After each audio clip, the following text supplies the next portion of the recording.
my name is Cindy Rang from the Fabric Patch in Ephrata, Washington, and I want to talk to you for just a couple minutes about micro work on the long arm. I'm going to start by showing you a couple things on paper just because it's what makes the most sense. Because when you're doing micro work, you have to understand your stitch regulator. So oftentimes when we are doing stitch regulated work, we might have our machine set up at 12 stitches per inch. Or maybe even 10 stitches per inch. Everybody will have some different idea of how many stitches you want. So if you're doing stitch regulated and you're doing micro work, if you're doing kind of a big circle, maybe you're able to make that circle, but if you're doing micro work, you want to make almost like the teeniest, tiniest little stitches to be able to make that circle. So you might want to go down to somewhere between 18 to 22 stitches per inch. But what I find is that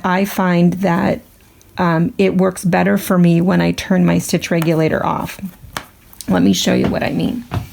So when I start,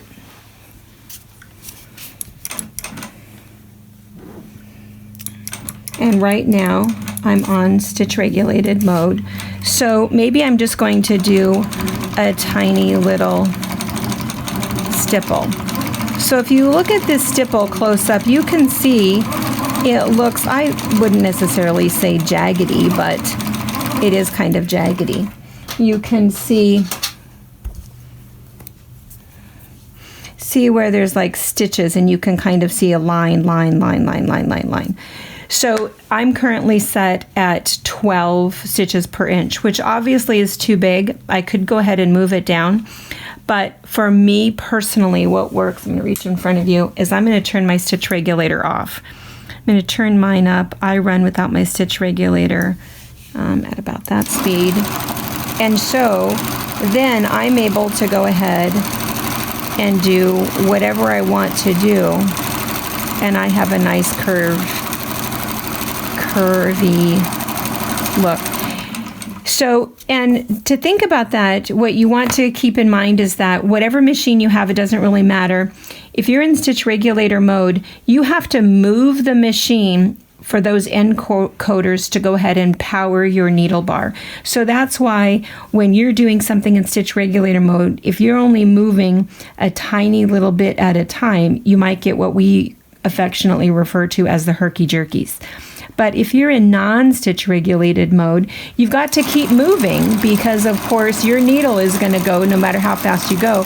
But then, of course, if you're going to jump into something that is not micro, you know, you'll want to pay attention or else your stitches per inch are going to be far too large.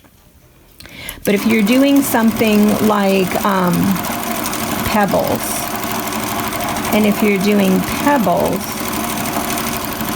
you really want,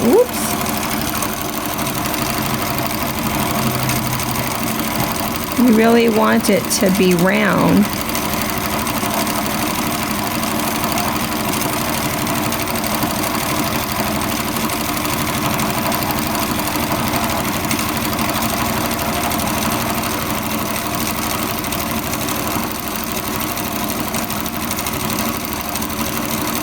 And it would be hard to get it round if you are doing stitch regulated and doing these tiny little circles. So, and any pattern that you do, whether it is something linear, something boxed, it doesn't necessarily matter. You can do everything micro. And what you sometimes find is that maybe you have some sort of like a large pattern. Maybe it's a big leaf or something. And all you want to do for your micro work is something that's kind of textural, because maybe you've got this big leaf here, but all you want to do is just in the inside here is where you want to do this teeny tiny little whatever. Maybe it's going to be that, maybe it's going to be a circle, whatever it's going to be. Whoops. But whatever it is, you know, whenever whatever pattern you're doing, you can do micro. You just want to think about for yourself what works best for you and pay attention to that stitches per inch. Otherwise, you might go through all of the trouble of that micro work and it's just going to look very linear and rough around the edges. So it's kind of fun to play with. It is one of those things that you really have to practice on your machine, because when you draw it, it feels a little bit different than it does on your machine. But just play with it a little bit when you're doing other block work and just put in some little textural differences, and you'll have fun, and as you practice, you'll get better at it. So happy quilting. Thank you for watching our video. We invite you to leave a comment, hit the like button, or better yet, subscribe to our channel so you never miss an episode. You can also visit our Instagram, Twitter, Facebook, or Pinterest pages, or find all of those things and our online store at fabricpatch.net.